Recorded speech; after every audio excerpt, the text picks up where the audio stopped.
जिस दिन हरियाणा, पंजाब, गुजरात, महाराष्ट्र से लोग बिहार में रोजी रोजगार करने आए, तब मानेंगे कि बिहार में विकास हुआ। यहाँ सब लोग चाहते हैं कि पढ़ाई या रोजगार होना चाहिए, लेकिन पढ़ाई या रोजगार आज तक मिला नहीं। क्यों नहीं मिला?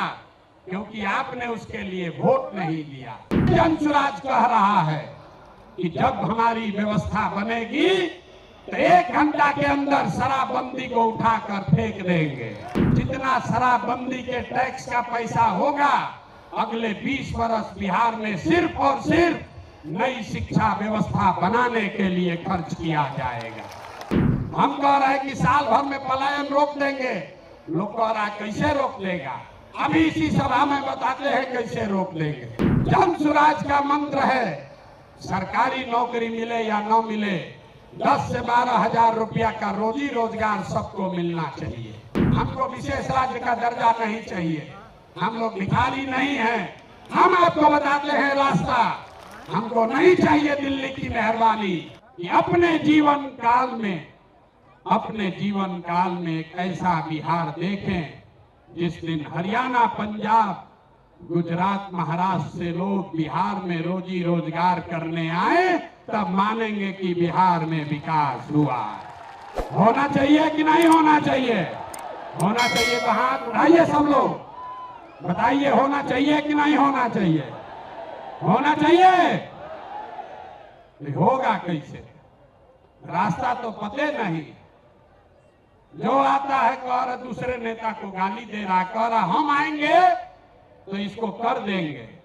हम आपको जनसुराज में गांव गांव जाकर बता रहे हैं, ऐसा मंत्र सिखा रहे हैं कि वोट जिसको देना है दे दो, वोट जिसको देना है दे दो, लेकिन जो जनसुराज का मंत्र सीख कर दोगे तो और कुछ हो या न हो, आपके बच्चों के लिए पढ़ाई रोजगार जरूर हो जाएगा।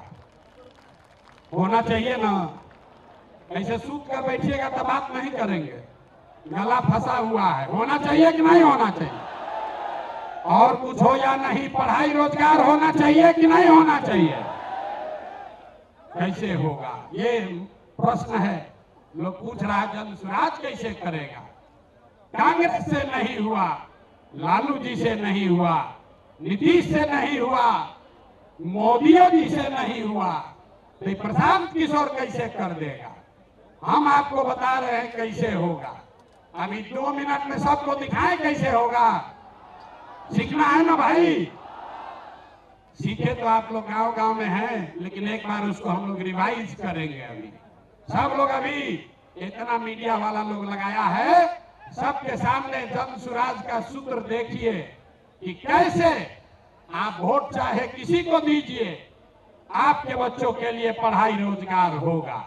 तो जो इस सवाल रास्ते को फिर से सीखना समझना चाहता है, उसको 3 सवाल का जवाब देना है। जितने लोग आप यहाँ बैठे हैं, खड़े हैं, इधर भी और इधर भी, सबको हाथ उठाकर बताना है बिहार में और कुछ हो या न हो, आपके हमारे सबके बच्चों के लिए अच्छी शिक्षा और रोजगार होना चाहिए या नहीं होना चाहिए? उठाइए हाथ जोड़ के बोलिए, वीडियो में रिकॉर्ड होना चाहिए। होना चाहिए कि नहीं होना चाहिए? होना चाहिए। अरे भाई आप तो सब लोग इतना समझदार है, तो हुआ कैसे नहीं? तब जितने लोग आप यहाँ आए हैं, सब आदमी एक बार जरा अपने अपने बच्चों का चेहरा याद कर लीजिए। अपने अपने बच्चों का चेहरा याद कर लीजिए और जरा सोचकर बताइए कि आपने अपने जीवन में, किसने अपने जीवन में अपने बच्चों के पढ़ाई और रोजगार के लिए एक बार भी वोट दिया है? देखिए पूरा सन्नाटा, देखिए सन्नाटा। यहाँ सब लोग चाहते हैं कि पढ़ाई या रोजगार होना चाहिए, लेकिन पढ़ाई या रोजगार आज तक मिला नहीं। और उसके क्यों नहीं मिला? क्योंकि आपने उसके लिए वोट नहीं दिया। अब कोई खड़ा होके कहेगा, आप में से कई लोग बहुत विद्वान हैं, तो कहेगा ए भैया बिहार में तो सब नेता धूर्त है, बदमाश है, सबको ठगा है। इसका क्या गारंटी है कि अगर हम लोग पढ़ाई रोजगार के लिए वोट देंगे तो ये हम लोग को मिल जाएगा? हम अभी 2 मिनट में आपको दिखाएंगे आपके आंख के सामने कि चाहे आप वोट लालू जी को दीजिए कि नीतीश को, मोदी को दीजिए या जन सुराज को, जो रास्ता अभी दिखाएंगे आपके आंख के सामने दिखेगा। आपके बच्चों को पढ़ाई रोजगार मिलेगा ही मिलेगा। सब लोग जरा सोच के बताइए, सही बात बोलेंगे तो हाँ बोलिएगा जोर से, गलत बोलेंगे तो ना बोलिएगा। पूरे बिहार में आपके गांव पंचायत में भी बहुत सारे लोगों ने 5 किलो अनाज के लालच में मोदी जी को, भाजपा को वोट दिया है। तो बिहार में चाहे जितना चोरी भ्रष्टाचार है, 1 किलो चोरी करके 4 किलो अनाज लोगों को मिल रहा है कि नहीं मिल रहा है? जोर से बोलो भैया, मिल रहा है कि नहीं मिल रहा है? जोर से बोलिए, ना बोलिएगा छोड़ देंगे यहीं पर। 4 किलो अनाज मिल रहा है कि नहीं मिल रहा है? आपने, हमने वोट दिया हिंदू मुसलमान बन के। चुनाव से पहले लोगों ने कहा हमारा दशा कुछ भी हो, हमारे गांव का दशा कुछ भी हो, पहले अयोध्या में राम जी का मंदिर बनना चाहिए। तो आपके गांव में, बिहार के गांव में, शहर में नाली गली नहीं बना, स्कूल अस्पताल नहीं हुआ, फैक्ट्री नहीं लगी, लेकिन अयोध्या में राम जी का मंदिर बना है कि नहीं बना है? इधर जो बैठे इनसे भी पूछ रहे हैं, हाथ बैठा गिराए हुए, बना है कि नहीं बना है? अरे राम जी का मंदिर बना कि नहीं बना? आपने, हमने वोट दिया, कई लोगों ने लालू जी को। लोगों ने कहा कि कुछ भी हो, लालू जी के राज में पिछड़ों को, गरीबों को, वंचितों को आवाज और सम्मान मिला। तो लालू जी के राज में सड़क, बिजली, पानी नहीं मिला, बच्चों को पढ़ाई रोजगार नहीं हुआ।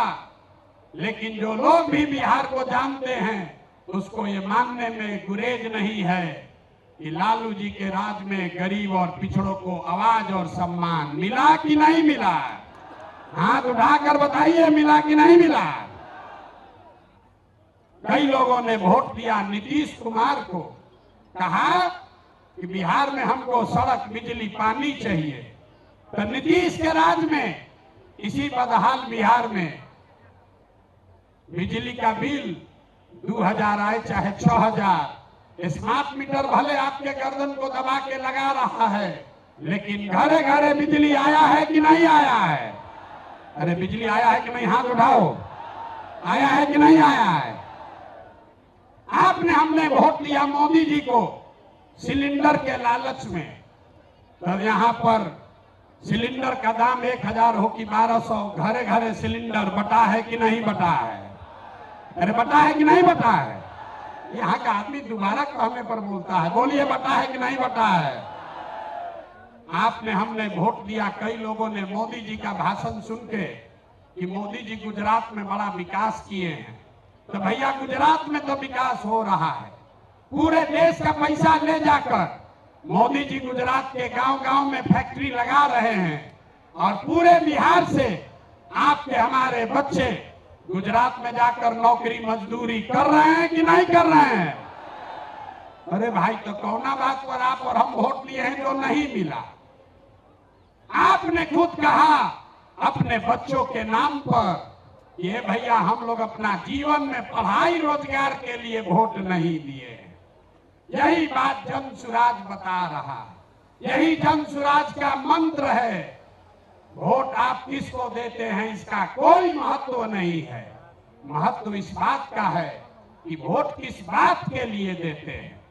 आपने अनाज के लिए वोट दिया तो अनाज मिल रहा है, मंदिर के लिए वोट दिया, मंदिर बना है, आवाज के लिए वोट दिया तो लालू के राज में आवाज मिला है, बिजली के लिए वोट दिए तो नीतीश के राज में बिजली आया है, गुजरात के विकास के लिए वोट दिए तो गुजरात में विकास हुआ है।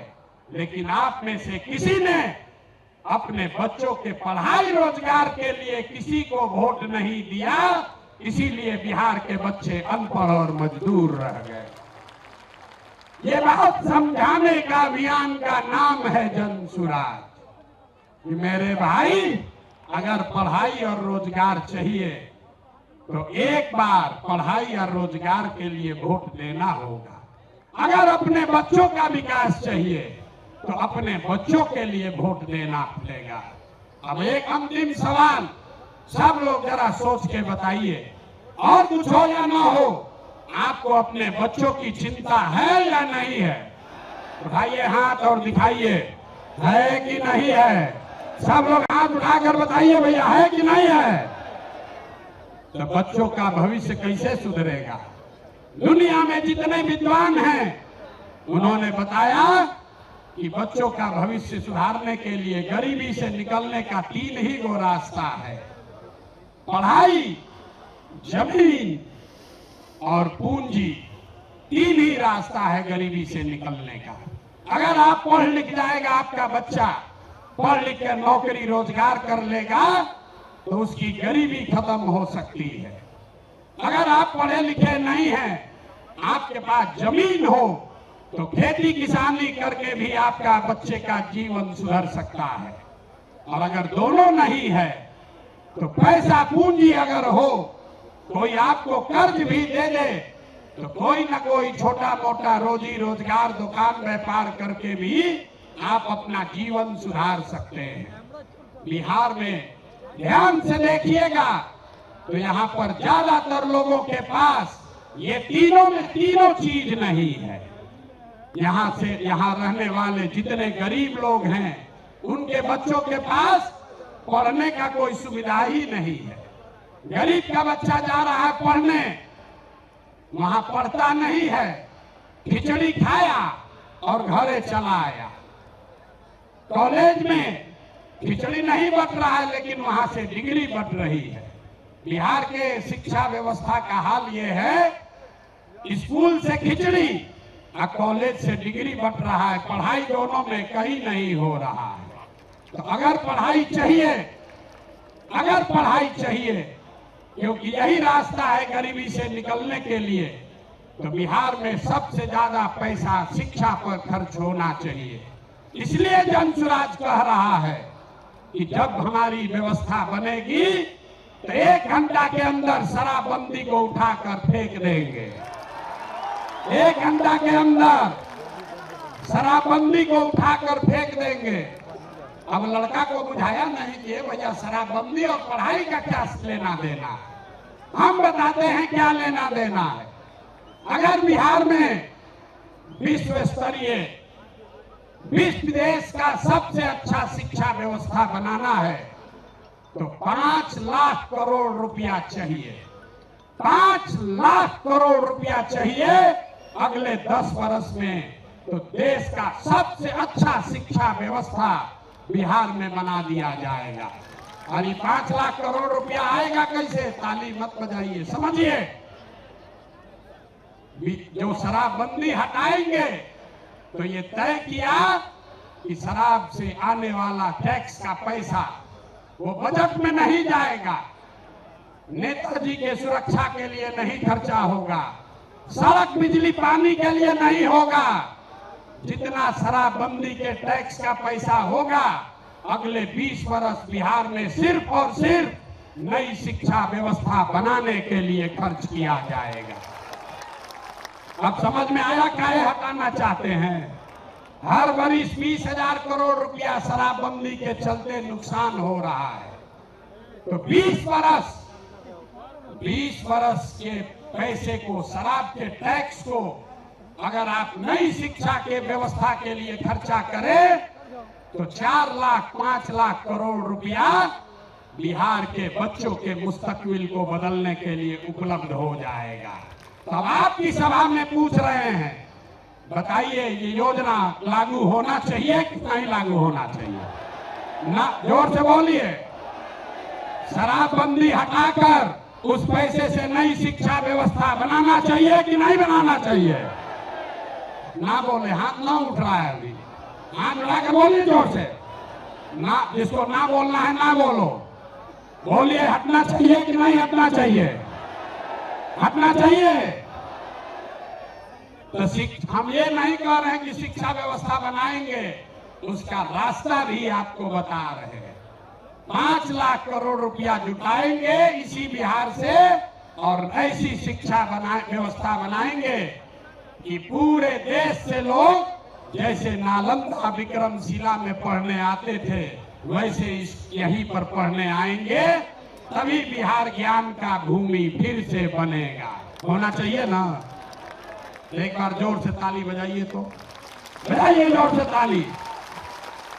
ना हुआ। अरे अपने बच्चों के शिक्षा व्यवस्था के लिए आप इतना ताली भी नहीं बजा रहे हो यार, जोर से बजाइए ताली। इस सदन ने इसको अप्रूव कर दिया ना, शराबबंदी जाएगा, नई शिक्षा व्यवस्था आएगी। दूसरा रास्ता, ये 15 बरस से ये शिक्षा व्यवस्था से क्या होगा? 0 से 15 साल से कम उम्र के आपके जितने बच्चे हैं वो इतना बढ़िया पढ़ लेगा कि उसको बिहार की व्यवस्था पर वो बोझ नहीं बनेगा। हम लोग सरकारी विद्यालय में पढ़े हैं, लेकिन हमको नाली गली नहीं चाहिए, हमको अनाज सरकार से मुफ्त में नहीं चाहिए, क्योंकि हम अपने पैर पर काबिल हो गए हैं। तो पहला लक्ष्य है कि 15 साल से कम उम्र के बच्चों के लिए इतनी अच्छी शिक्षा व्यवस्था बना दी जाए कि आने वाली पीढ़ी में कोई बच्चा बिहार की व्यवस्था पर बोझ न बने। लेकिन जो 15 साल से ज्यादा हो गया, अब तो कैसे पढ़ेगा? वापस नहीं पढ़ सकता है। तो उसके लिए जन स्वराज का दूसरा सूत्र है, 15 साल से 50 साल के उम्र तक के लोगों को जो फिर से वापस जाकर पढ़ाई नहीं कर सकता है, उसके लिए जन स्वराज का मंत्र है, हर हाथ में उसको सरकारी नौकरी मिले या न मिले। हम कह रहे हैं कि साल भर में पलायन रोक देंगे, लोग कह रहा है कैसे रोक देगा? अभी इसी सभा में बताते हैं कैसे रोक देंगे। जन स्वराज का मंत्र है, सरकारी नौकरी मिले या न मिले, 10 से 12 हजार रुपया का रोजी रोजगार सबको मिलना चाहिए। और ये मिलेगा कैसे? ये मिलेगा पूंजी के ताकत से। ये पूंजी आएगा कहां से?